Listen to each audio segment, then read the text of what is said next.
Fill her up. You're listening to the Gas Digital Network. We need to roll back the state.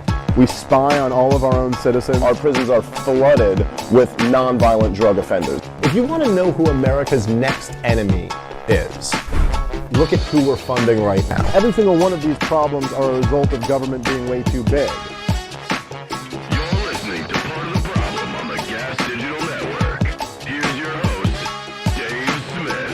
Hey everybody, welcome back to a brand new episode of Part of the Problem. I am so grateful today to have returning to the show Robert F. Kennedy Jr. Of course, he's been on the show before. It's been a little while. For everybody listening, I'm sure everybody knows he is a candidate for President of the United States of America, an independent candidate, and the first viable third-party candidate since Ross Perot, I would say. So probably the second one in my lifetime who is outside of the two major parties and actually has a chance to be the next president of the United States. So, Mr. Kennedy, thank you so much for joining us again. How are you? How's the campaign trail going? David, thank you. It's going well. I mean, the crowds are getting bigger and bigger and more intense. The polling is good. I'm now leading President Biden and President Trump in Americans under 45 years of age in the 6 battleground states, and then under 35 all across the country. I'm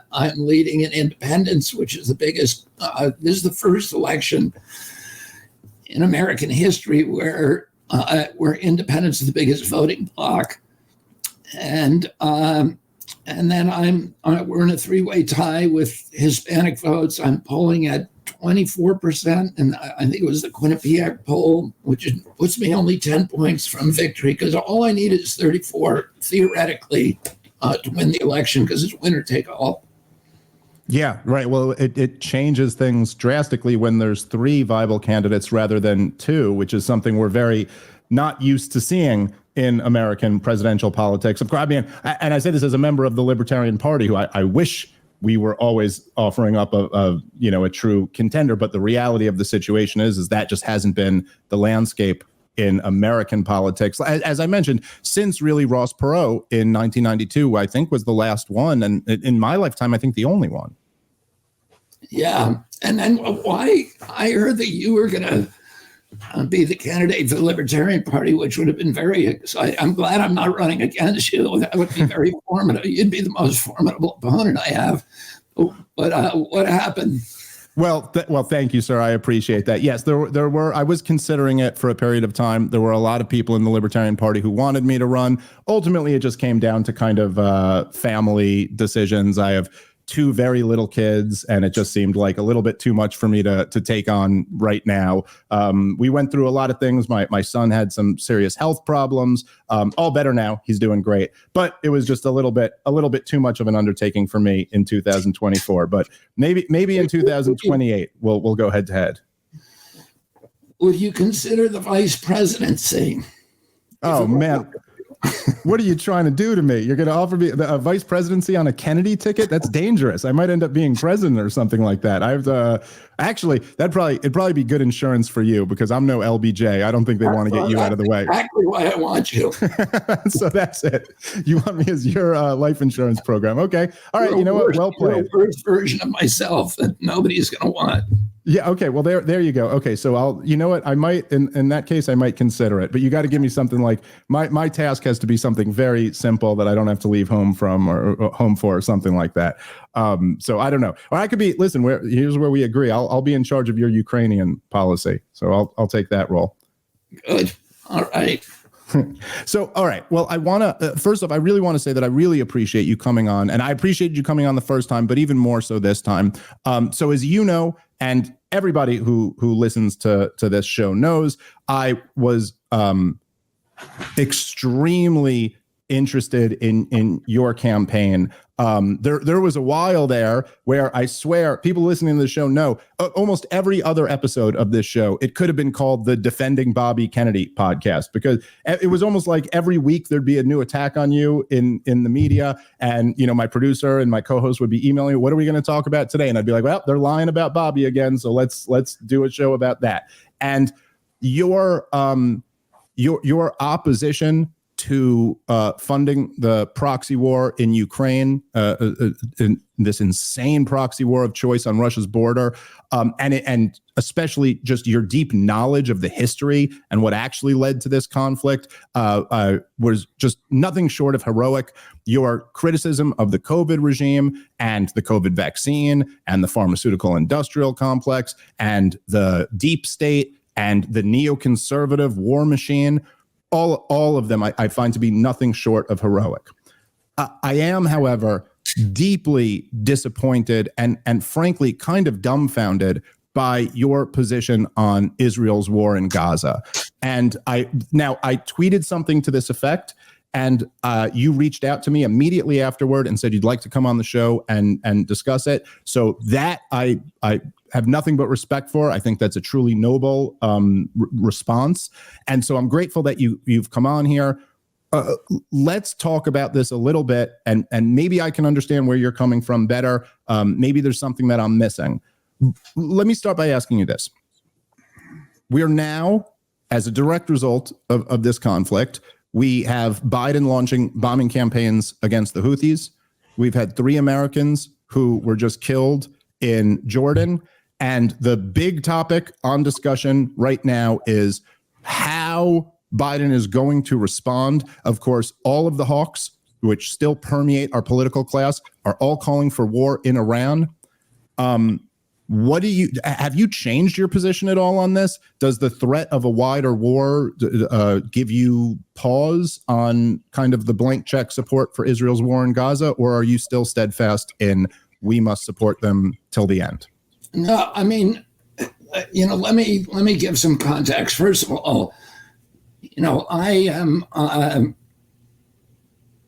I think people who that criticism of Israel is fair, and I encourage people to do that. It's a democracy, and I'm not a fan of Bibi Netanyahu's. I'm a long-term critic of his. I think what happens in the Mideast is everywhere is that the zealots on both sides, the militarists on both sides, feed on each other, and that they have a symbiotic relationship with each other, and that everything they do to escalate the violence and the hatred actually empowers their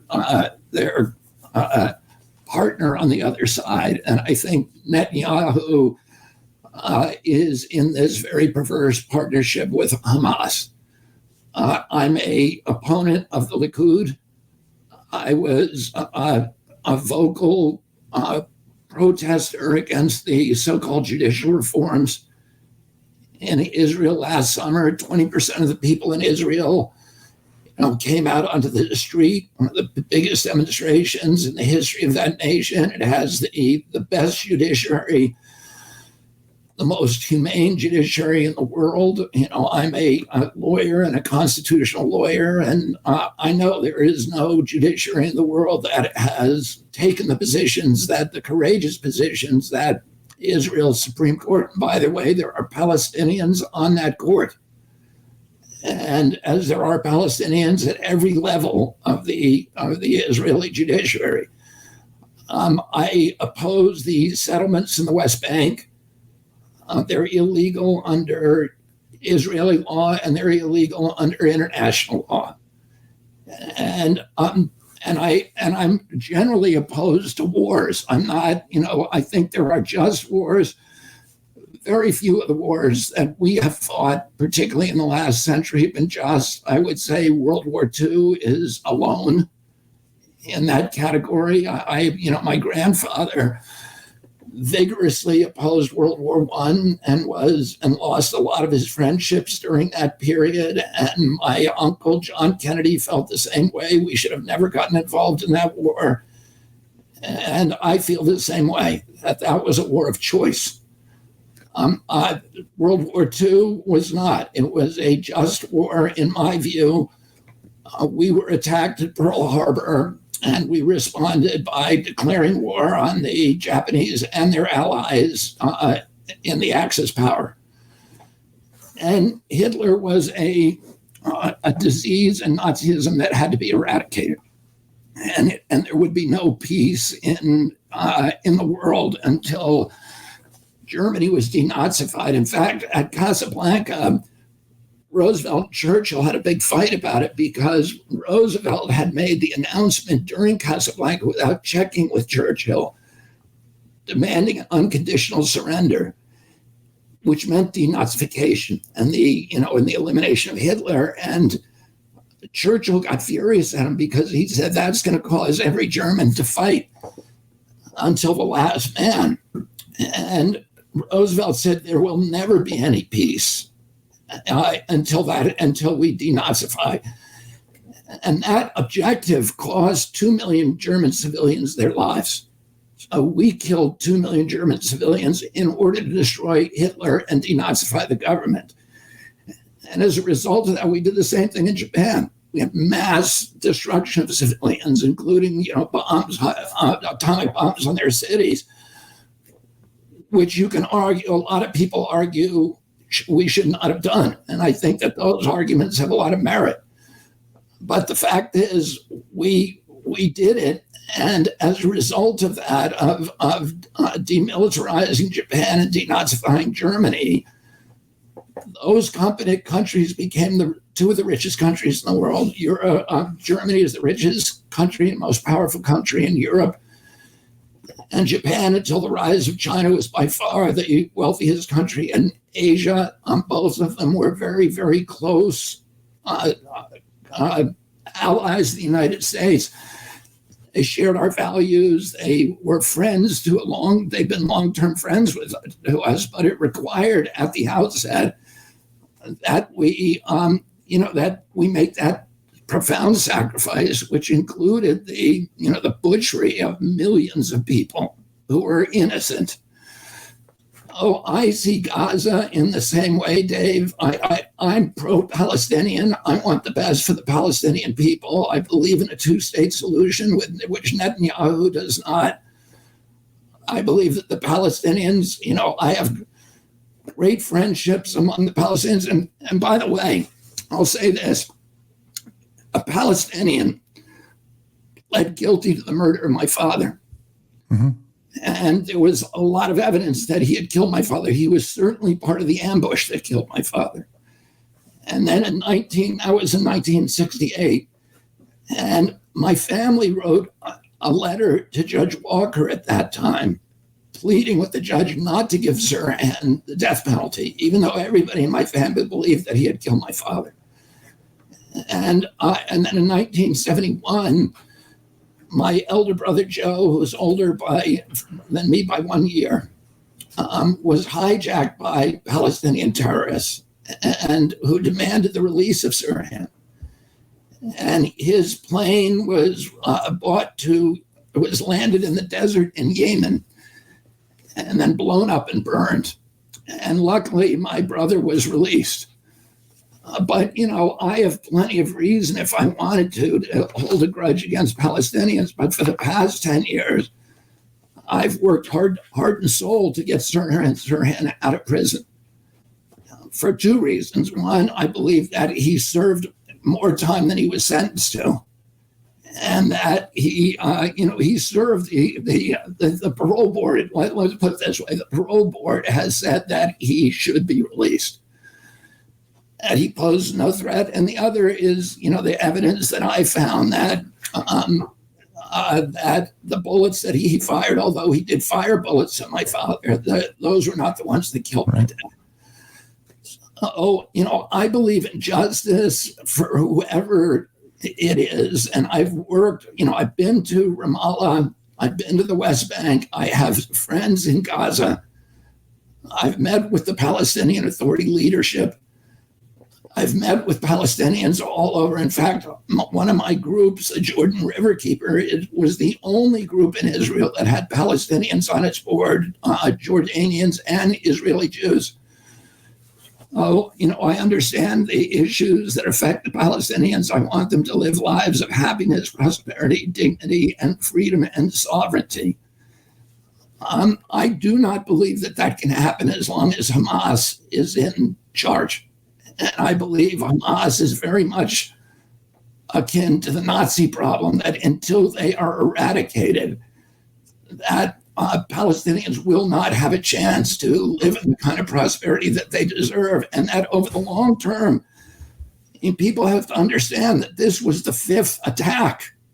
So every previous attack was ended with a ceasefire. And every one of those ceasefires, Hamas used to rearm, to regroup, to rehoist its banner, and then to attack Israel again. And okay. All right, guys, let's take a moment and thank our sponsor for today's show, which is Survival Gear BSO. Pre-made bug-out bags that offer easy grab-and-go options for families. They offer access to survival training and courses from the most qualified schools in the United States. They give you the ability to talk to certified instructors about gear questions to guide you in the right direction. And they're proud to say that Survival Gear BSO is an American-owned and operated business. Tried and trusted product lines with over 800 products from top brands in the industry, and they have custom orders for military, corporate, school, and outdoor groups. So find your way through the wilderness and visit Survival Gear BSO today. Survivalgear.us. That is the website, survivalgear.us, and make sure to use the promo code PROBLEM20.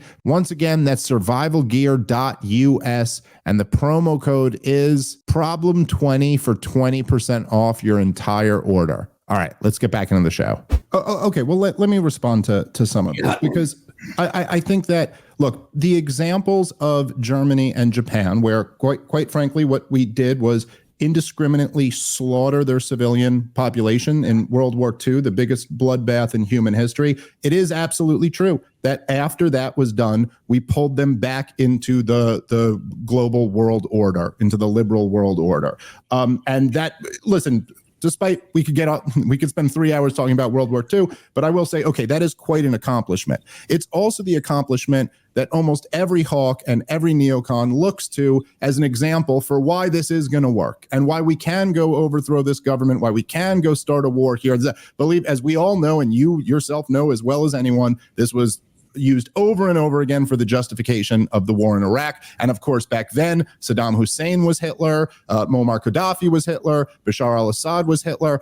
I got to say, the comparison between let me just finish this. All those wars. Yes, I know you did, which is why I'm so dumbfounded about your position on this one.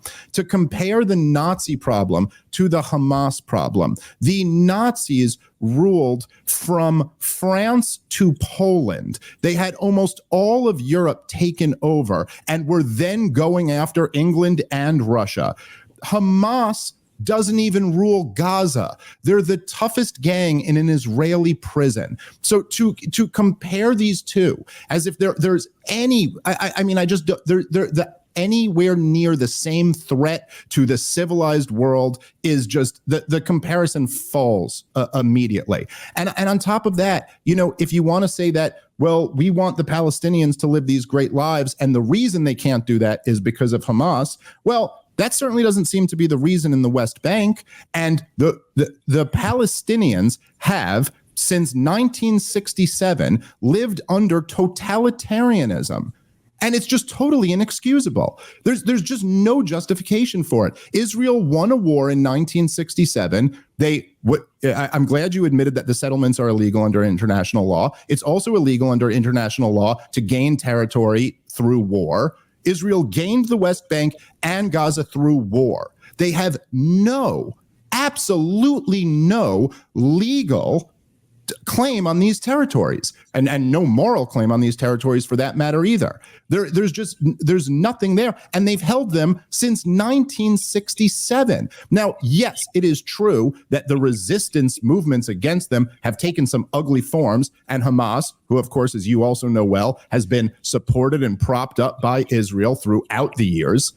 Yes, they've grown into a very ugly terrorist group, and what they did on October 7th was horrible. But the obvious answer here is that we need to, and it's certainly an American president's perspective, should be that we need to be encouraging the peace process here. I mean, you talk about we have to eradicate Hamas. Okay, so U.S. officials, as of right now, they estimate that about 20% of Hamas has been eradicated.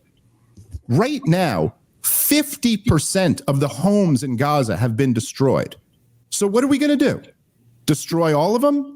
Do we honestly think? I mean, it's almost like you're doing insurgent math here, like General McChrystal warned against. So what do you think? We'll just destroy all of Gaza, and then we won't have to deal with this Hamas problem anymore. Although what you've already seen right now from the Houthis, from Hezbollah, from Iran, from everybody in this region, you're seeing, and of course, Shiite-controlled Iraq. Thank you, George W. Bush, and Shiite-controlled Syria. You're only going to drum up more hatred. I think this is the worst move for the security of the Israeli people of any of the available options. Okay, so all of those arguments sound good. So let me deconstruct them.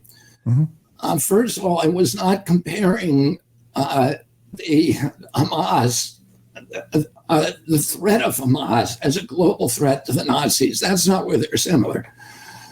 Where they're similar is that it's an ideology-driven conflict that's not territorial and has no negotiating position. It's a group that is committed to the genocide of all Jews, not only in Israel but all over the world, and that is committed to the annihilation of Israel, and that has in its covenant a prohibition against even negotiating with Israel, except as a ruse.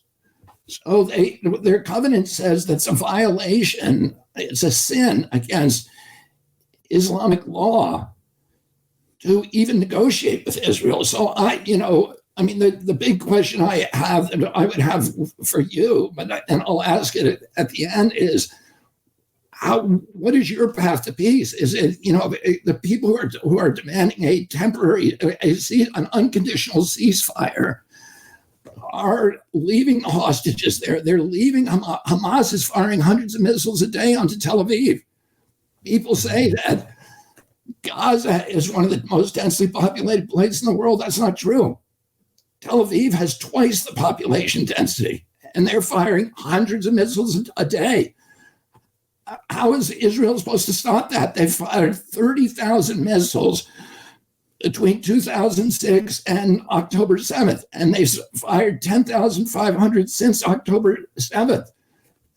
What other nation in the world would put up with that? With a neighbor firing missiles onto their civilian population after declaring that they intend to annihilate the nation and to kill all of its citizens. Now, you said that you made a statement that is absolutely incorrect, which is that you cannot claim that under international law, it's illegal to claim territory.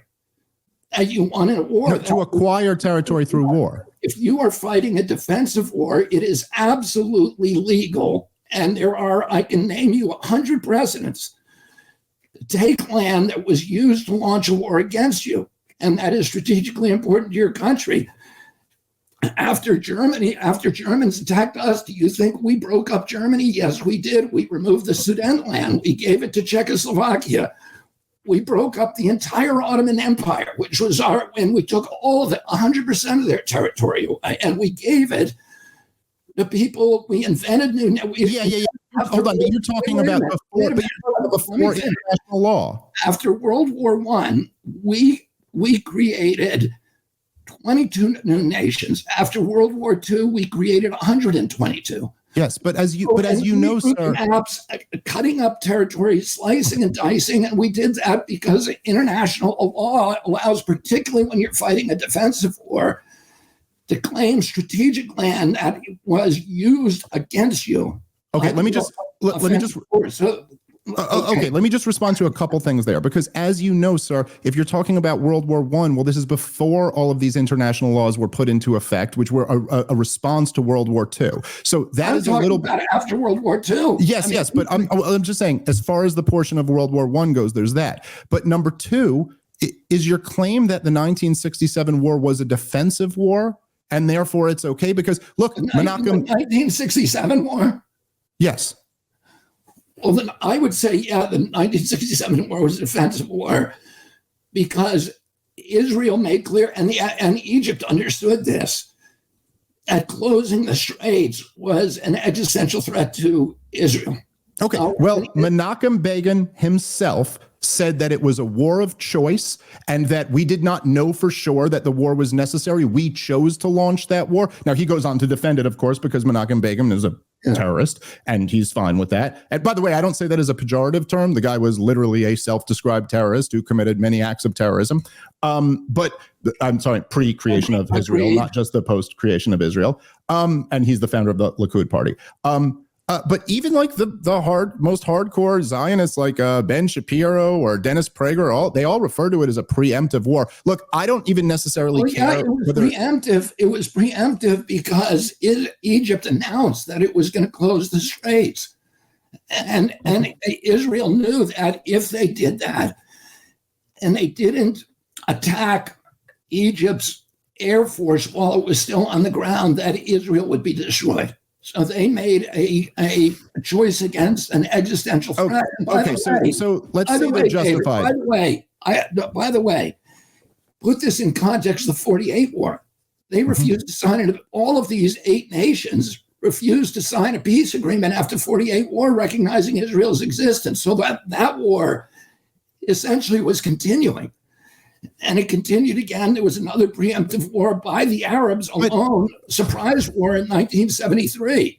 But what's the other side of that story? After each one of those wars, after each one, Israel offered to return all of the lands that it had taken in exchange for peace. And the Arabs refused consistently until 1978, when Egypt finally, and Jordan said, Egypt first, and then Jordan 4 years later said, okay, we will trade land for peace.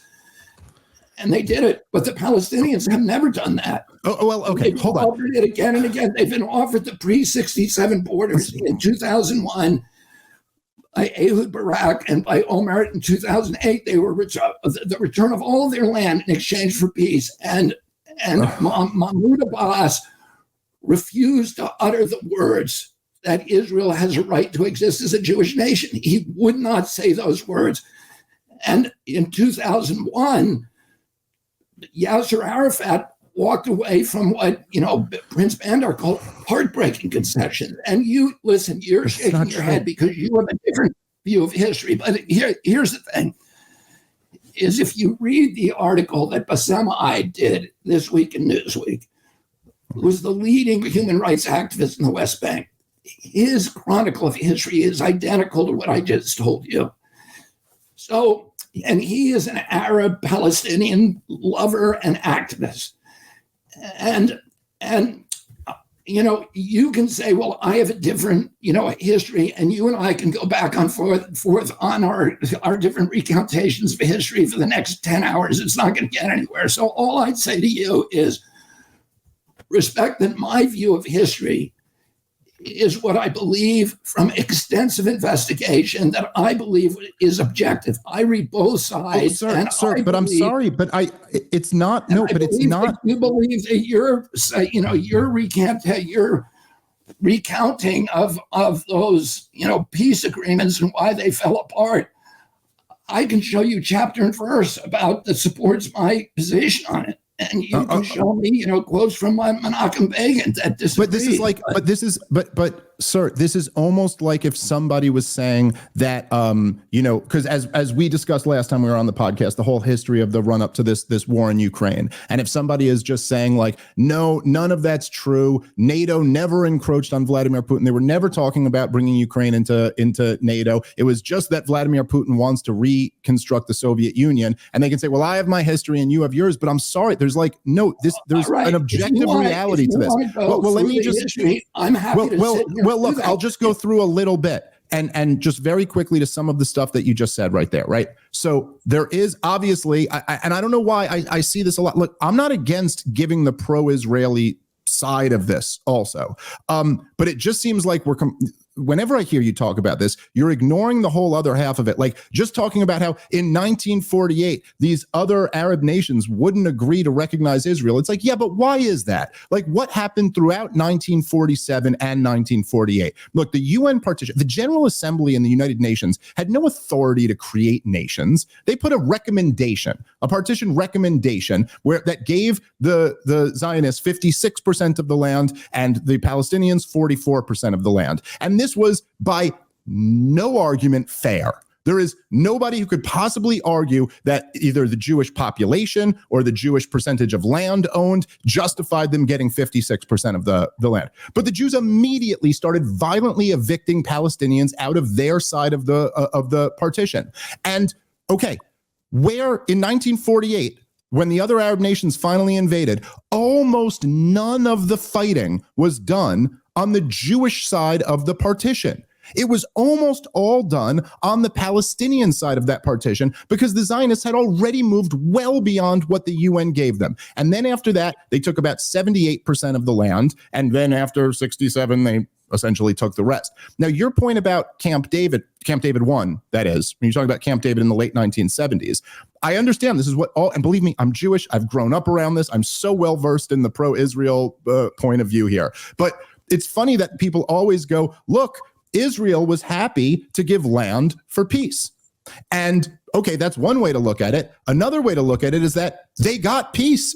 They've had peace with Egypt and Jordan ever since. And so now to your later point about the idea that the Palestinians have had all of these offers and they always turn it down. I know it makes for a great slogan, they never miss an opportunity to miss an opportunity, or we have no partner for peace, or a people without land, or a land without people. The problem is all of these slogans are lies. They're not true. And I would highly recommend to everybody listening and to you, sir, personally, because I know you are a reader and you actually know this stuff, read Clayton Swisher's book, The Truth About Camp David. This guy went around and spent 3 years interviewing everyone who was a part of those negotiations. And the official story that Arafat just walked away and he had such a good offer, but he wouldn't take it, is not true. And all of the players involved admit this. All right, guys, let's take a moment and thank our sponsor for today's show, which is Sheath Underwear, the underwear of legends. And as one of those legends, I'd love to tell you about Sheath Underwear, which is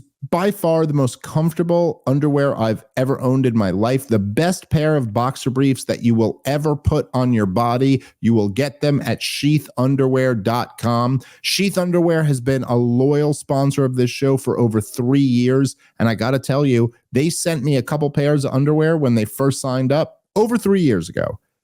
I still own them. I still wear them all the time, and they're as comfortable as they were 3 years ago. This is high quality boxer briefs. You got to check them out. And I'll tell you, a lot of independent voices like mine need sponsors. And one of the loyal sponsors of this show has been Sheath Underwear. So if you love what we do on this show, go support our sponsor, our loyal sponsor, sheathunderwear.com. And in the process, get the most comfortable pair of boxer briefs you're ever going to own in your entire life. Go check them out, sheathunderwear.com. The promo code is problem20. That will get you 20% off your next order. One more time, sheathunderwear.com, promo code problem20 for 20% off your next order. All right, let's get back into the show. Look, Shlomo Ben-Ami, the Israeli foreign minister during the negotiations, said, if I was a Palestinian, I never would have taken the deal we were offering them. That's him. That's their official side of the story. And Yasser Arafat requested another summit and a series of summits afterward, and both the Americans and the Israelis denied them. I mean, look, listen, this was Bill Clinton we're talking about, right?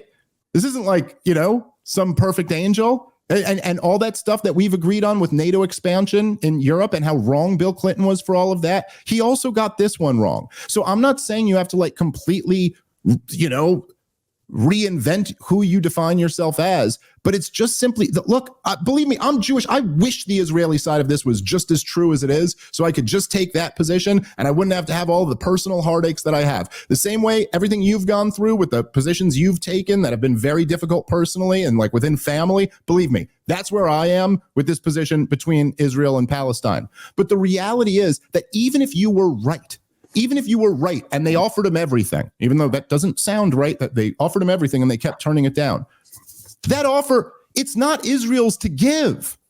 What right does Israel have to decide whether the Palestinians get their own state or not? It's not their decision to make. They have no claim on this land. The partition plan gave them 56% of the land. They fought a war and they took 80% of the land. And then in 67, they took 100% of it. There is no argument, legal or moral, that Gaza or the West Bank belong to Israel. They shouldn't have to offer them a state of their own. They have no right to deny them one. Okay, let me just ask you before I respond to that. Let me ask you something. Would you be okay if Israel didn't exist as a Jewish state? Well, I mean, I don't know exactly what you mean by that. Like, what do you like? If Hamas overran Israel, which it says it wants to do, and returned it to Palestinian control, is that an outcome that would be acceptable to you? No, and specifically, what would happen to the Jewish people? Let me put it this way. Do you think Israel has a right to exist as a Jewish state? Yes. Okay. I want to clarify that. Sure. Would you consider it a very, very bad outcome if Israel ceased to exist as a Jewish state? Well, hold on. But the reason why it's tough to answer that question is because let's say that they decided we're going to make all of like a one state solution. It's not a Jewish state anymore, but it was, say, a limited constitutional republic where everyone's rights are protected. That I wouldn't have a problem with. So if it just didn't call itself a Jewish state anymore, that I don't really care about. If you're saying if all of the people of Israel were either murdered or forced to leave, yes, of course I'd have a problem with that. In the same way that I can recognize what. But you, I mean, do you support the existence of Israel as a Jewish state? I think that that's fine. I think that it's worth recognizing in the same way that we would probably recognize that it was not legitimate or just or moral what we did to the Native Americans to create our country. However, it happened. It's many generations ago. People have built a life there for themselves, and we're not about to give the land back to the Native Americans. But we should make damn sure that any Native Americans that are still here have their natural rights protected. So that's all I'm saying. I'm not saying we're not going back to. Aren't Jews actually the indigenous people of Palestine? Now, I think that's what they were there 2,700 years continuously. Yeah, but no, they're prototypical indigenous people. I've represented American Indians 35 years in treaty negotiations and litigation to restore their rights to traditional lands. And I would say that the Jews are the prototypical indigenous group. They've occupied the same land for 2,700 years, the same language, the same religion, the same culture, the same customs. Don't they have a right to a Jewish state? First of all, that's not true. The Hebrew was not spoken by any of the original Zionists. They retaught themselves Hebrew because they wanted to go back. These were European settlers. And no, the idea that you can just go back to Ireland tomorrow, Bobby, and kick someone out of their home and say, hey, I'm the true Irishman who was here before all of you. It's ridiculous to say you have some 2,000-year-old supernatural property right. You believe Palestinians should be able to walk across the border and reclaim their land. I never said that. I said they get their land. Gaza and the West Bank is theirs. I'm not saying they can go back and reclaim Tel Aviv. I'm saying that Gaza and the West Bank is theirs. Okay, I just want to know where we disagree. I think we agree on a lot of, listen, David, I think you and I agree on principles. That the issues here are really these clashing for narratives of history. And what I would say to you, and I've looked at this as an attorney, like I look at everything, I break it down into facts. And so let me say a couple of things in response. First of all, the birth certificate for Israel is as good as any nation in the world. The pedigree.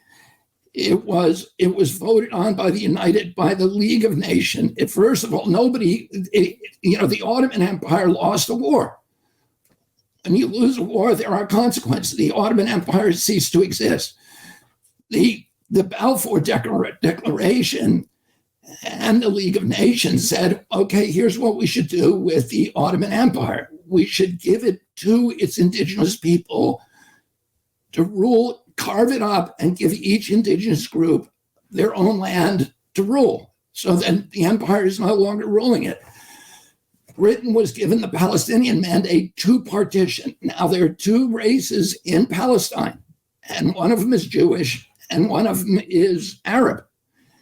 There's actually Christians too, and the Christians were given their own country, which is Lebanon. So that was carved out, and of the Ottoman mandate, Lebanon was given to Christians. Mm-hmm. Jordan, which was 4/5 of Palestine, 4/5 was given to the Palestinians and the Hashemites as a Islamic state, as a officially Muslim state. Israel was created from a tiny, tiny sliver as a officially Jewish state.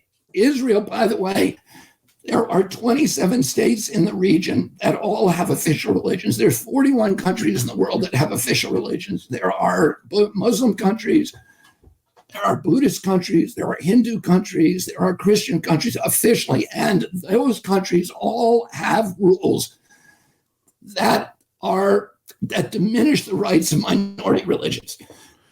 Israel is one of 28 nations in the Mideast. 27 of those nations have an official religion. Israel's the only country that doesn't. Yeah, Israel's a Western country, and you're talking about third world countries. Sure, but total freedom of religion now.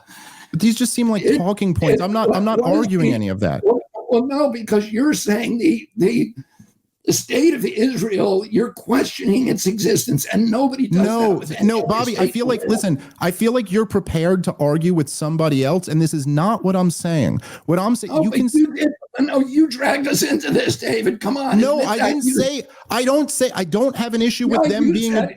You made this foundational assertion, which is that Israel's birth was illegitimate. No, that's not what I said. What I said was that Israel's birth involved forcibly kicking people out of their homes by the hundreds of thousands. It's a historical fact. Hey, David, Pakistan was born the same year. Yes, I grant you. I'm not even making that. Okay, fine. 4 million people moved from Pakistan. 4 million people that moved from India. Oh, and that Greece and Turkey, the same thing happened. Czechoslovakia. So it's the way of the world. It's horrible, but it's the way of the world. But listen. Right.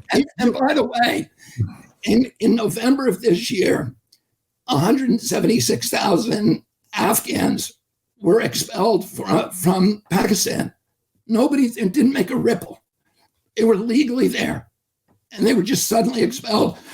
It's horrible, but I'm not defending that. In September, Azerbaijan emptied the Armenian state of Artsakh to 120,000 people. No, not a ripple in the news. The only time people, and by the way, during 1948, when 750,000 people left, Palestinians left Israel.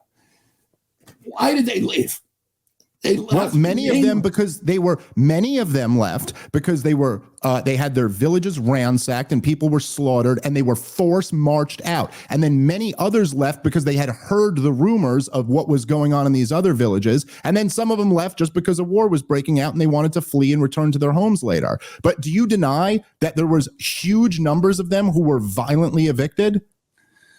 I think a small number of them were. A small. Okay. Let me give you my reasoning for that. Okay. There are no recordings. There's no good historical record of any systematic effort by Israeli officials to expel Arabs from their land.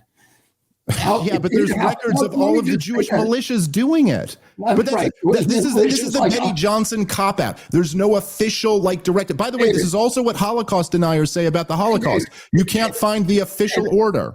All right, sorry, go ahead. Let me finish. Sure. There were certain villages like Lodz which were emptied by Haganah, which is, as you point out, a paramilitary group. Most of the best historical records indicate that most of the Arabs left Israel because they were told to by the Arab League nations. Now, because the Arab League nations, which were invited by the Palestinians to come in, invade, and kill all the Jews, wanted to get the Arabs out of the way so they could commit a genocide. Now, look, this is a quote from the foreign minister at that time, Khalid al-Azzam of Syria, who was part of those nations. Since 1948, he says, we have been demanding the return of the refugees. While it is we who made them leave, we brought destruction upon 1 million Arab refugees by calling on them, pleading with them to leave their lands. We ordered their departure. We have accustomed them now to begging. We have participated in lowering their moral and social level. Then we exploited them in executing crimes of murder, arson, throwing bombs upon men, women, and children, all this in service to political purpose. This is Mahmoud Abbas, okay, who is the current prime minister of the Palestinian Authority. He accused the Arab armies of having abandoned the Palestinians after they, quote, forced them to immigrate, to leave their homeland, and to throw them into prisons and slums in which similar to those in which the Jews used to live. I can show you hundreds of Arab newspapers ordering the people of Palestine to leave so that the Jews could be exterminated. Now, many Palestinians did not. The ones that did not became citizens of Israel. The ones who left are not citizens of Israel. There are Arab countries around Israel that provoke them to leave, which are 600 times the area of Israel. At the same time, those 8 Arab nations expelled 1 million Jews. 1 million. Mm-hmm. Right? They ethnically cleansed their populations. And that's horrible, right? Those Jews were taken in and that's by wrong. Israel to this tiny little nation. Israel took them all in. Yeah, of course, because they want their Jewish supermajority. The Arab nations who are dealing with their refugee crisis of their creating refuse to take in the Palestinians. So why are we blaming Israel? Well, I don't know. It seems like, and I don't exactly get this, it seems like you're quite comfortable to say it's horrible when Jews were expelled from Arab nations, but somehow it's not horrible when Jews expel the Arabs. And you can say it's all because other Arabs. Hey, David, listen, bad things happen in war. Everything's horrible. Yeah, but why is it always an excuse? Why isn't it always an excuse? Fine, bad things happen in war. Why do we have to support it? Why does America have to pay for it? Can I get one presidential candidate who doesn't want to support a foreign war? Can I get one presidential candidate who will say 6 months without war? David, you already said that you don't believe that those Palestinians or their offspring have a right to return. You just said that to me. So I didn't say that. I think it would be nice if some of them were allowed to, but I don't think that's really what the battle's over. I think what the battle is over is the occupation since 1967, the blockade of Gaza since 2006, and I think what the battle is really over right now is what Israel is doing to Gaza, absolutely leveling the place, and all the while bragging about how they want to okay, I don't know. They want to move the population. Well, Netanyahu is going, and I know you can say you're a critic of Netanyahu, but you support Israel. But at the same time, it's like the guy is the longest serving prime minister and the current prime minister of the country. So if you're supporting the country, you kind of are supporting, at least to some degree, what he's doing right now. And it is unconscionable. It is the worst humanitarian catastrophe in the world right now. And the idea that you, who are supposed to be the anti-neocon, anti-war presidential candidate, are immediately on October 7th, before we even had an investigation, before we even knew what happened there, you immediately say, well, basically you said everything they say about Ukraine. You said it was an unprovoked attack, which, like, come on, give me a break. An attack from Gaza against Israel is unprovoked. And then you said we have to support them in whatever it takes. Well, look, sir, we're watching it right now. This is whatever it takes. Just women and children dying under rubble. Every day you can't go on social media without seeing another video of some baby dying. This is what we're supposed, after the last 20 years of disastrous wars, we got to support the next one. I mean, sir, this is like a biblical level of evil. And why? Why should we as Americans have to fund this? Why should we have to give them a blank check? I'm sorry, it's been long enough. A lot of different issues, and can I now respond? Sure, yeah, sure. Okay, first of all, the idea that Israel created the deprivation in Gaza is nonsense. Israel left Gaza in 2006. It doesn't occupy Gaza. There is no occupation. It left them and said, and it removed all the settlers. So when Israel, wants to make peace, it has shown its willingness to remove all the settlers. It even removed the graves of Jews who were there. So there's no Jews left in Gaza. It removed all the IDF from Gaza, and it gave Gaza. Not only that, it gave and it put to them on the border. Let me just finish. Sure. Israel offered to rebuild for free the port of Gaza, to make it the Singapore of the West. So Gaza should be one of the richest nations in the Mediterranean. It has miles of white sand beaches. It's not a desert, it's an oasis. That's why the Philistines, who were from Greece, colonized it, because it had rich agricultural lands. The Israelis had built a very, very extensive irrigation system to irrigate that land. They had put out of business all the illegal wells that were threatening the water table with saltwater infiltration. And they built 4,000 hothouses, state-of-the-art hothouses, and then donated them to the people of Gaza when they left as a gift to make Gaza completely food self-sufficient. The international aid community then poured in an unprecedented tsunami of cash to the people of Gaza. After World War II, we rebuilt all of the 17 nations of Europe with the Marshall Plan. We gave the people of Europe $48 per capita apiece. That's about $623 in 2023 dollars. We've given to Gaza, the international aid community, $8,600, so 13 times what we spent to rebuild Europe. And what's happened? Gaza, as you say, is an open-air prison with 47% unemployment. Why is that? Is that the fault of Israel? No, it's the fault of Hamas, which has taken that money, stolen it for its leaders. Ismail Haniyeh, who is the head of Hamas, is, according to Forbes, has a net worth of $5 billion. Yasser Arafat died a billionaire. His wife gets a $22 million annual subsidy from the Palestinian Authority. Mahmoud Abbas, the current head of the Palestinian Authority, is a billionaire. His sons have $750 million. The top three guys at Hamas have a collective net worth of $11 billion. So this is a kleptocracy. They're stealing from their people. And then the rest of that money, instead of building an economy, an agricultural system, making it a center for commerce, for peace, for prosperity for their people, instead, they've used that money to build an underground city, 300 miles of tunnels to bring in weapons rockets, etc. They have torn up the irrigation system that made it agriculturally completely self-sufficient. They tore up hundreds of miles of pipes and used those pipes to make rockets with. They ended the regulation of the wells so that now anybody can build a well, and it has poisoned all the agricultural lands of Gaza with salt water. So this is what Hamas has done to her people, to the people. Okay, but I mean, look, I say they need to be eliminated, and then they raise each generation.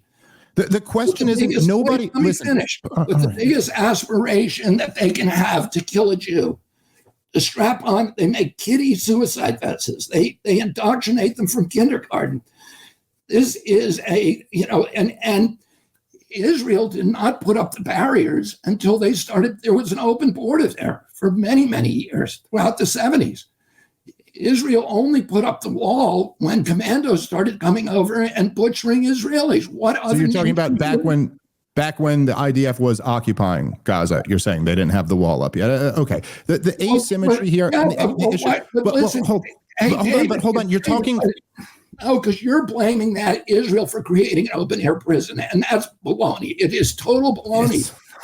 Okay. Well, listen, there's an asymmetry here because you're talking to me about how bad Hamas is. And yes, I agree. Hamas is a very bad organization, but I'm also not standing here arguing that Hamas is doing a great job and that we, America, better fund Hamas in some aggressive.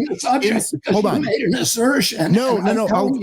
I'll go back to this. It's not. But let's just agree. It's not an assertion. It is not true. No. What assertion have I made that's not true? Listen, said Israel turned Gaza into an open air prison. No, I'm not saying they turned. Yes, it is. And look, the reason why international human. Why don't you blame Egypt? Egypt has a border with. If there was I blame Egypt too. No, I've never heard you blame Egypt. All right. Well, you just heard me. You just heard me right here.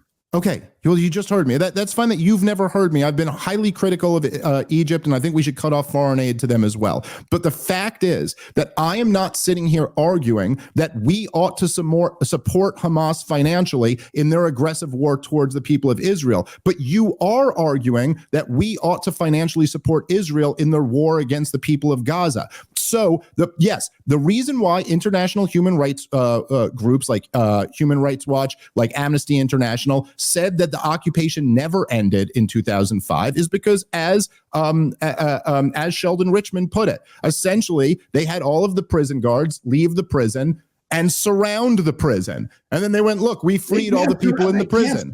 They can't surround the prison. They don't own the land around the prison. Okay, so 9/10. So 9/10 of the prison. Sorry. My mistake. They control 9/10 of the borders around it. They control the sea space. They control the airspace. They control the water. They control the electricity. They control all of the telecommunications. I mean, I just don't understand why David, Here, let's go through each one of those. Why does Israel control the water? They control the water because there's plenty of water in Gaza, and they have desal plants all over Gaza. Mm-hmm. So they got plenty of water. Why does Israel control the water? It doesn't control the water. It has 9% of the water, which it gives as a gift. Right. So hold on.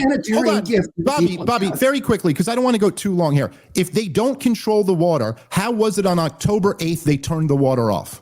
They turned their part of the water off. Hamas turned 90% of the water off. Yeah. They can't turn the water off, David. The water is locally manufactured in desal plants. Israel has no control over there. Hamas turned them off because Hamas wanted to use the fuel, the million liters of fuel that they have in their tunnels, to send rockets onto Israel rather than power their desal plant and give water to their people. They did the same thing. They hoarded the food. They stopped their people from getting international aid. Israel was making that aid available to them, and they refused to give it to them. Israel just said, we're not going to send it to the parts where we're fighting. And no nation in the world would do that, David. And have you ever heard of a country while they are fighting and there's rockets being fired over their head at their own people, that they would go in and feed the warriors who are fighting against them? Who would do that? I don't know, but I haven't heard of a Western country in modern times who's occupied territory since 1967 either. I mean, I don't know. What is the example that fits that? David, yes, rockets get fired back at you from that area. Hey, David, okay, let's look at this history. In 1948, Israel won Gaza. They occupied it. And what did they do? At the end of the war, they gave it back to Egypt. Give it to Egypt, yeah. And Egypt used Gaza to attack Israel with. So they were sending, Mujahideen over from Gaza to make commando attacks on Israel. So Israel took Gaza again. They had a right under international law because it was used strategically against them to annex it. Did they? No. They said, we don't want it. They tried to give it back to Egypt. Then in 1973, Egypt, they signed the Camp David Accords, and Egypt and Israel again said, you can have Gaza, we'll give it to you. And Egypt said, no, we'll take the Sinai. We don't want Gaza. It's your problem. Again and again, Israel has tried to return Gaza. And then 2005, it said, we're going to walk out. We're going to give them the keys. We don't want it. Then what did they do? Hamas fires 30,000 missiles, 2,000 missiles a year onto civilian targets in Egypt. There's 1 million Israeli families whose children were raised in bomb shelters with nobody in the international community saying, these poor kids who have PTSD. Nobody talked about that. Oh, Israel did something no country in the world has ever done. If any other country, if Egypt declared, or if Mexico declared war on us, if the Mexican government took control of Mexico, reclaimed Texas, and then fired rockets onto San Antonio and Houston, how many would they have to fire before we went in there and removed them? Maybe 2. They absorbed 2,000 a year. And what did the Israelis do? Because they didn't want to go into Gaza. They spent hundreds of billions of dollars, and this is where our money goes. Building the Iron Dome. Every Gaza rocket that comes across costs Hamas $800 to manufacture and fire. Israel pays $40,000 to shoot them down. And Israel bore that enormous cost because it did not want to go into Gaza. To say that Israel's been, hatching these ulterior plans to go into Gaza is just completely contradictory. But why is it, sir, when you're retelling this history, which I don't even have a problem with a lot of the stuff that you're saying. It is true that they fire these rockets into Israel. But why is it that you never mention that during this time also Israel has been regularly mowing the grass? Israel has been regularly launching bombing campaigns against Gaza. Because you paint this picture as if let me just talk a little bit here too, because I'm listening to you, but you paint this picture as if there's Israel sitting here and they're being bombarded by these Palestinians, when in reality, Palestinians have been dying 10-1 at least compared to the Israelis. It's the Israelis have also been going on massive bombing campaigns. I mean, look, you had protests. In 2018. I'm on the side of the Palestinians. I'm against Hamas. And Hamas is firing the rockets, and Israel has gone in when too many rockets are coming over and they become intolerable. Israel goes in and removes them, and that's what's called mowing the grass. What other nation, David? No, that's just tell me one nation in the world, one nation that would not do that. One nation. That would absorb 2,000 rockets a year from an enemy. Yes, okay, again, sir. But again, so tell me what nation or what group of people would stand being occupied since 1967? They're not occupied, David. Okay, is the West Bank occupied? Yeah, the West Bank. And you know why the West Bank is occupied? It's also justified, right? No.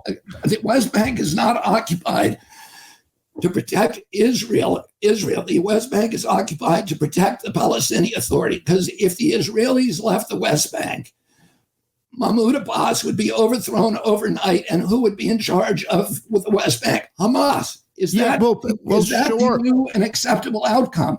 No, but I don't think the status quo is an acceptable outcome either. Okay, but then that's why, I think we both agree now. Neither of them are acceptable outcomes. So how do we get to an acceptable outcome? That's what I think you and I can agree on. It's sure not this war that you're supporting, sir. Well, this sure ain't the way. This is the road to disaster. Let's talk about that, David. What are your ideas for how you get the hostages back? Okay. Well, I think first off, if your goal is getting the hostages back, my God, Israel has destroyed 50% or something 60% of the residential buildings there. It's quite possible that the hostages have been killed already by this war. So if you wanted to get the hostages back, what you should have done is start negotiating. That would have been the plan. And in fact, they did get some of the hostages back by negotiating. They've gotten none of them back by dropping these bombs, and they've likely killed a whole bunch of them. That's the truth. What do you think what does Hamas want? Hamas has said what it wants is, the end of Israel.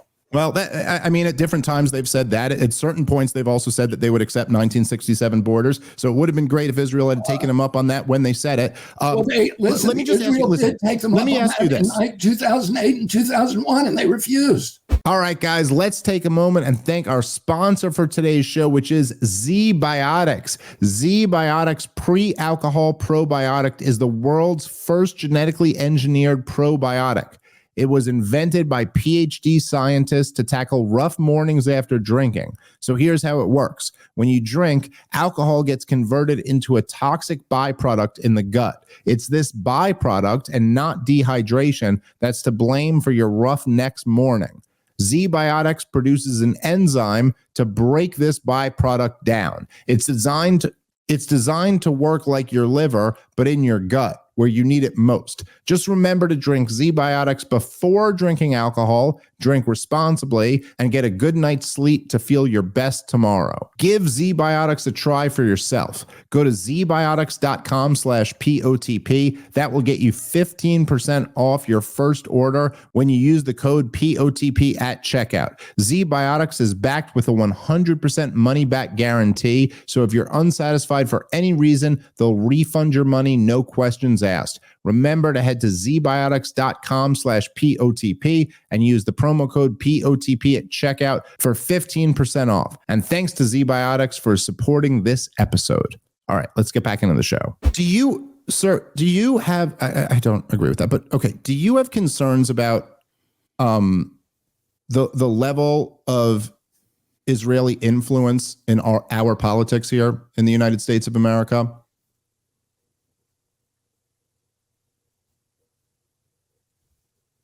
I don't know. I mean, I don't know. I'm not a politician in political office, so I don't see much of that. So you don't think so in after 9/11? Listen, I think everybody has, that there's so many malevolent influences on Capitol Hill. And they include many nations, and they include many, corporate entities. Oh, and I want to have a real democracy in our country where you get the money out of politics and the influence out of politics. That's what I would like, and have publicly funded elections. Oh, I don't think anybody, but do I think the Israelis have more influence than others? David, I believe in supporting Israel, that it's important for the United States. And you and I can disagree on that. I believe our aid to Israel of $4 billion a year is designed to keep the peace over there. Sir, you've been such a critic and such an effective critic. You've been such an effective critic of the neoconservatives. I am a critic of the neoconservatives. Yes, I know. That's what I just said.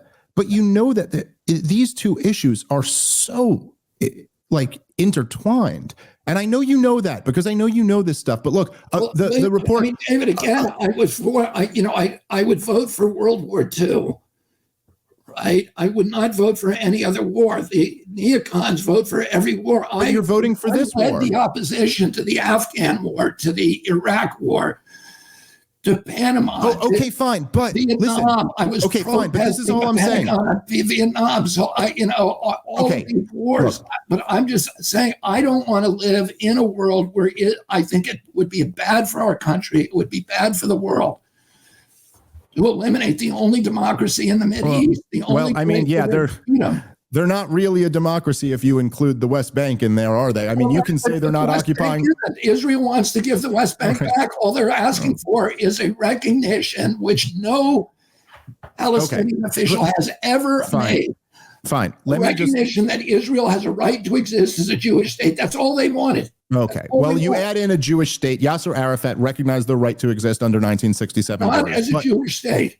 Oh, now it has to be said as a Jewish state too. Okay, fine. Okay, fine. Okay. So I mean, if we recognize if you want to say the danger of Israel not existing, I think actually the current course, which you've pledged to support as president, is probably the biggest risk to Israel not existing. But the point I was making before, let me just finish my point and then I'll give you the last word. Okay. The point I was making before is that, look, you talk about being a sharp critic of these neoconservatives, and if you go read the letter "A Clean Break," which was written by Richard Pearl and David Wormser, okay, and this is what outlined in 1996 the desire to fight the war in Iraq, and you know who that was written to, right? It wasn't written to Bill Clinton. It was the PNAC document. Well, no, but specifically "A Clean Break" was written to Benjamin Netanyahu. They're very much all involved. And look, sir. Why are you trying to connect me to Benjamin Netanyahu? I'm not trying to connect you. I don't like neocons. Because he's the prime minister of the country who you're pledging to fund their war. So of course I have to bring up who he is. I'm saying Benjamin Netanyahu, the man who you said as president, you will support his war until the end, give them everything they need. He has been, since the 1990s, lying to the American people, saying Iran is 5 years away from developing a nuclear weapon. Do you not have any misgivings about supporting someone in a foreign government who is lying the American people into a war which he wants us to fight, not them? It's not Israel who's going to be fighting a war with Iran. It's the young men in our country. Okay, let me just before we end, let me clarify a couple things. One is, I don't like Benjamin Netanyahu. I don't like the neocons. I don't want to be lumped in with them. There's 80% of the Israeli public is now against Netanyahu. 90% of them support the action in Gaza as necessary to eliminate Hamas. Now, do I think that the action in Gaza could end up in the destruction of Israel, lead to a chain of events that ended up in the destruction of Israel? Do I worry about that? Yes. Do I worry that it could end up in a chain of events that could walk the world into World War III? Yes. I absolutely believe that. Do I believe that it is a good choice? No. Do I believe that it is the best option available? Yes, because I think that kicking this down the road again, because the demonstration of strength that Hamas showed on October 7th, where 3,000 air, sea, land with rockets, backpack missile systems, and the equipment that they're now receiving from Iran and North Korea makes them a existential threat to Israel. And when they come back the next time, that they're perfectly willing to have a ceasefire, of course. And they'll use that to rearm. They're going to increase their prestige around the world because the world admires them for that October 7th attack. And if you ask me what I would have done as president, it's not what would have happened now. What I would have done is I would have, first of all, I'd end the Ukraine war so that we can talk directly to Putin. I bring Xi in, I bring Putin in, I bring Sisi in from Egypt, I bring Erdogan in from Turkey. And I'd say this war is not in any of our interests. The Chinese and the Russians don't want to, they don't want fundamentalist Islam conquering the Mideast and controlling the oil fields. They don't want that ultimately. We have a community of interest. If the Security Council the day after October 7th, on October 8th, had condemned Hamas and had demanded the prosecution of their leadership for war crimes, and if we then had pressured Qatar to arrest Ismail Haniyeh and Erdogan to arrest the leaders that are hiding in Ankara and brought them up to the World Court, then I think we'd be in a different world. What we did instead is we isolated Israel and we left them alone to solve the problem. And the only option they have, Dave, for solving this problem is very limited military option. And it would be my job as president to make sure this never happened. Make sure that they had other options rather than military. But we don't have anybody in the White House today who understands even how to begin that process. They're still living in a bipolar world where, the America is superpower. Everybody's got to do what we say. And they will not go and reach out to other leaders and say, let's convene and solve this problem together in ways where we can find common ground with each other. And I think that is necessary now. And that, it is tragic where we are, but I don't. And the reason I posted that post on October 7th, because I knew what was going to happen. I knew the world was going to turn against Israel immediately. And that, and that even the Biden administration would. And that Israel needed somebody so that it in the world, so it does not feel isolated, so that it feels there's other options other than military options. I believe that our military aid to Israel actually advances the cause of peace. It allows them to maintain the Iron Dome, which gives them the option of not going to war. We were able to use our military donations to them, which, by the way, are no donation. As you know, they come back here. 100% of it comes back here to U.S. weapons manufacturers. But oh, great! I'm not saying that's a good thing. Wonderful. Well, don't go. I'm just saying that's what it is. And but we were able to leverage that aid to Israel to stop them from going into Lebanon after Hezbollah, to stop Netanyahu from doing that. And I think that's a good use of that power. Agreed. I think that U.S. now, look, I want to withdraw. There's 800 bases abroad. I want to withdraw from 90% of them. But the last ones that I would leave are that, what I've always said, that my job as president is going to be arm America to the teeth around its borders, so make ourselves too expensive to ever invade. To protect neutral areas, have enough strike force, protect neutral areas like the Antarctic, and to protect the sea lanes, and to have strike force for really bad behavior in two theaters at the same time. And that'll bring us down to military expenditures about less than $500 billion a year. We can do that. But I would not immediately withdraw from America's traditional role of protecting the open sea lanes. I don't think that that's a good idea for our country, and particularly to do it suddenly. I think we can feel our way through that, but it has to be done with the cooperation, with an orderly transition. I'll tell you something, because you and I often quote John Quincy Adams, his urging that we go not abroad in search of monsters to destroy. So all of the framers believed in that America would be destroyed by getting in military entanglements abroad. But when the Barbary pirates started attacking American shipping, Jefferson, who was the most adamant of all the framers against the U.S. Navy, sent an emissary over there to say, why are you doing this? We are an anti-colonial nation. We're in the same position as you are. And the prince told him, we don't care. We're just going to take all your shipping because we want the money. Jefferson then authorized the creation of a navy, and we went over there. The Marines went over there and bombarded Tripoli, and there was never a capture of an American ship again. And that set the precedent of American foreign policy that, the key to U.S. foreign policy, the fulcrum to U.S. foreign policy would be keeping open the sea lanes. And I would not walk away casually or without considering every aspect of what would happen if we walked away from that obligation. No, okay. Israel enough on the shipping lanes. Is a key to that international objective of keeping open the sea lanes, and particularly the Suez Canal. And so I'm not going to argue with you about keeping open the shipping lanes. I'm just going to argue about what Israel's doing to the people of the Gaza. Can I just say a couple quick notes about the Barbary Wars that are very interesting? Traditionally, the French and the British, they just paid them off.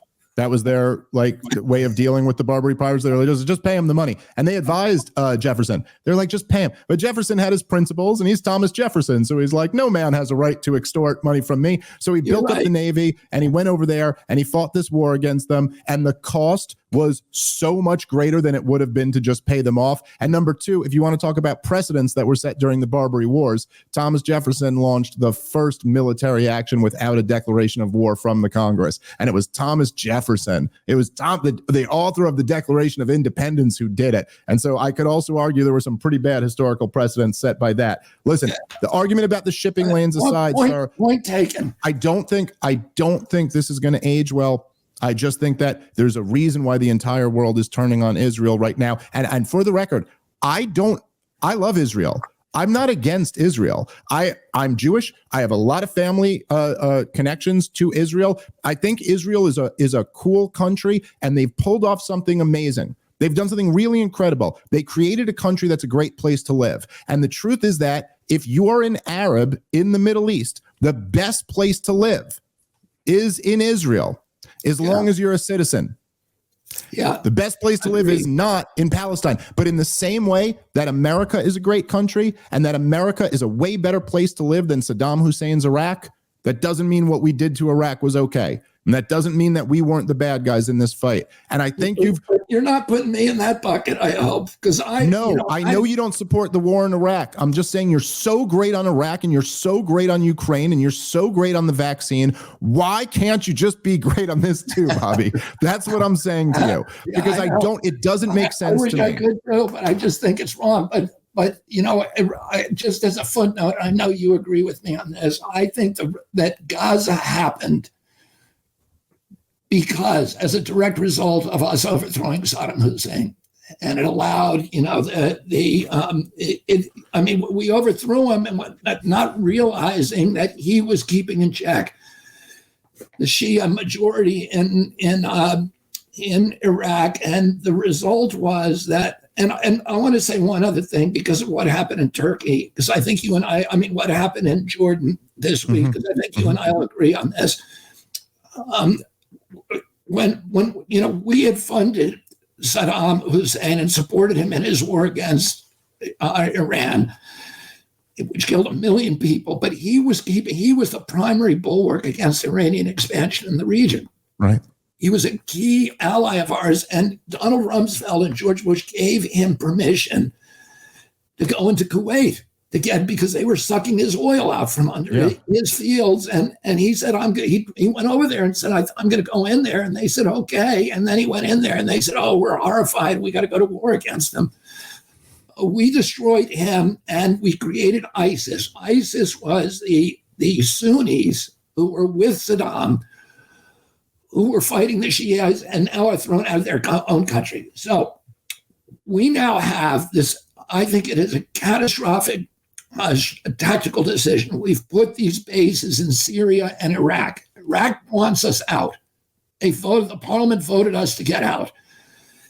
And we threatened that if they make us leave, that we will not give them the dollars that were paid by their oil money that are being held by the Fed. And then we had to replace Saddam Hussein as the bulwark with U.S. military. So we put these soldiers in harm's way in the middle of the desert along the Syrian border. Syria is another vassal state of Iran, where they're vulnerable to these drones attacks. And it's just a matter of time, of course, before they get killed. We should not be in there. We should withdraw those bases. We should eliminate them from the area. We should withdraw to the bases, the traditional historic bases where we're welcome, where the nations want us in there, and we can protect the sea lanes from there. We should not. And by the way, ISIS is now the biggest enemy in the region to Iran. ISIS killed 100 Iranians 2 weeks ago. And we claim that the reason we have that base there is to fight ISIS. Yeah.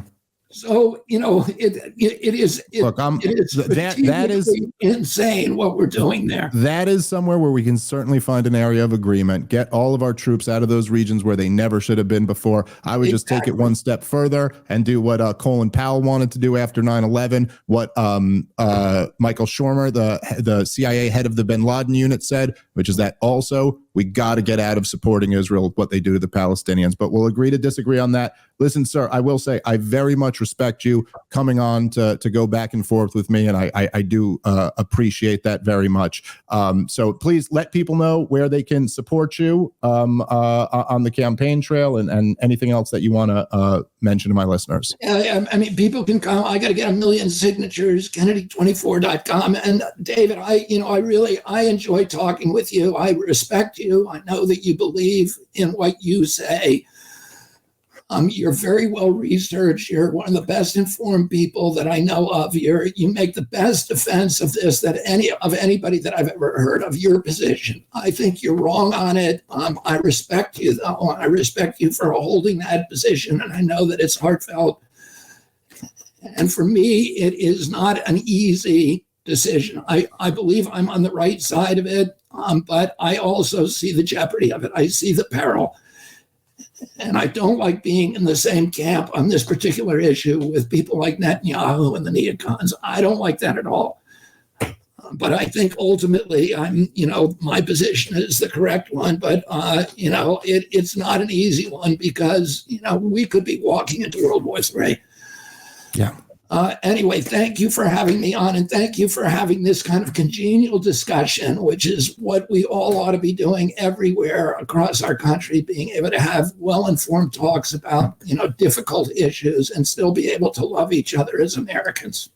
Yeah, I completely agree with that. So yeah, amen to that. And anytime you want to, I appreciate the kind words. And like I said, I appreciate you coming on. So anytime, doors are always open to you, sir. Thank you, David. All right. Thanks, everybody, for listening. Catch you next time. The offer for vice president is still open. Oh, no. Oh, man. I might be in trouble. All right. Catch you guys next time.